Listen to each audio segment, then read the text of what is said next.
আমি আতিফা রহমান এতটাই অভিজ্ঞ হয়ে গেছি যে আমার মাথায় এই কালো চুলের বদলে সাদা চুল থাকলে তা বুঝি বেশি মানানসই হতো। আমার মা যে পথ ধরে ঢাকায় তার উচ্চশিক্ষা সম্পন্ন করতে পেরেছিল, আজ কিন্তু সে পথের পথিক হয়ে আমি সুদূর দিনাজপুর জেলার চিরিরবন্দর উপজেলা হয়ে আপনার সামনে এসে দাঁড়াতে পেরেছি। সর্বকালের সর্বশ্রেষ্ঠ বাঙালি বঙ্গবন্ধু শেখ মুজিবুর রহমানের স্বপ্নের সোনার বাংলাদেশ থেকে সূচিত হয়ে আজ আমরা পদার্পণ করেছি স্মার্ট বাংলাদেশের গণ্ডিতে।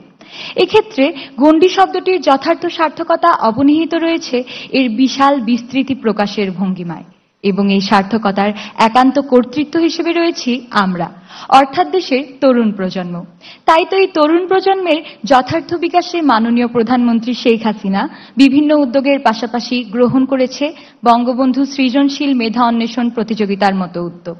আমি আতিফা রহমান 10ম শ্রেণীর একজন অতি সাধারণ শিক্ষার্থী, যার সৃজনশীল মেধা অন্বেষণ প্রতিযোগিতার যাত্রা শুরু হয়েছিল দিনাজপুর জেলার চিরিরবন্দর উপজেলার Amenabaki residential model school and college হতে। আজ অতি বিস্ময়ের সাথে নিজেকে আবিষ্কার করতে পেরেছি লক্ষাধিক শিক্ষার্থীর মধ্য হতে বাছাইকৃত দেশের 15 জন দলভুক্ত সেরা মেধাবীদের মধ্যে। কৃতজ্ঞতা প্রকাশ করছি আমার পরিবার, শিক্ষা প্রতিষ্ঠান এবং আমার সহপাঠীদের প্রতি। এই প্রতিযোগিতার পর হুটহাট করেই মনে হচ্ছে আমি আতিফা রহমান এতটাই অভিজ্ঞ হয়ে গেছি যে আমার মাথায় এই কালো চুলের বদলে সাদা চুল থাকলে তা বুঝি বেশি মানানসই হতো। হ্যাঁ, আমি বলতে চাইছি যে এই প্রতিযোগিতাটি ছিল অভিজ্ঞতা অর্জনের একটি কেন্দ্র। মাননীয় প্রধানমন্ত্রী, আজ আমি আপনাকে আমার জননীর একটি ক্ষুদ্র স্মৃতি হতে বিচরণ করাতে ইচ্ছুক, যা স্থান নিয়েছিল আজ থেকে ঠিক 26 বছর আগে, যেদিন আপনি বিশ্বের 11তম এবং দক্ষিণ এশিয়ার 6ষ্ঠ দীর্ঘতম সেতু হিসেবে বঙ্গবন্ধু বহুমুখী সেতুটি জনসাধারণের জন্য উন্মুক্ত করে দিলেন।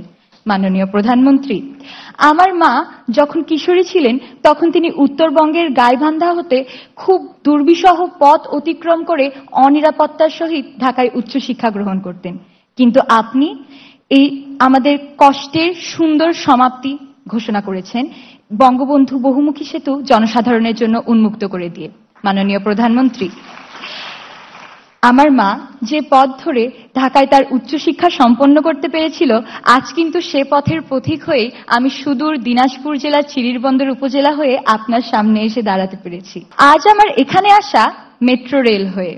তাই মেট্রো রেল চলার মধ্যে আমি যে বিস্ময়কর অনুভূতিটি প্রকাশ করতে চাই তা হলো, মেট্রো রেল চলার সময় যে শাসা শব্দটি করে তা মূলত আমাদের দেশের যোগাযোগ ব্যবস্থার উন্নতির সাপেক্ষে জনগণের স্বস্তির নিঃশ্বাসটি প্রতিফলিত করে। মাননীয় প্রধানমন্ত্রী, আপনি আমাদের অনেক কষ্টে সুন্দর সমাপ্তি ঘোষণা করেছেন, ধন্যবাদ আপনাকে। নিজেকে একজন সার্থক ব্যক্তি, সার্থক নাগরিক এবং সার্থক দেশপ্রেমিক হিসেবে গড়ে তুলতে চাই এই বিশ্ব দরবারে বারবার বাংলাদেশ নামটি আলোকিত করে। আজ আমি মাননীয় প্রধানমন্ত্রী শেখ হাসিনা সহ সারা বাংলাদেশের সামনে আমাদের তরুণ প্রজন্মের পক্ষ থেকে এই বলে প্রতিজ্ঞাবদ্ধ হলাম যে আমরা নিজেদের বাঙালি জাতির পিতার সার্থক সন্তান হিসেবে গড়ে তুলবই তুলব।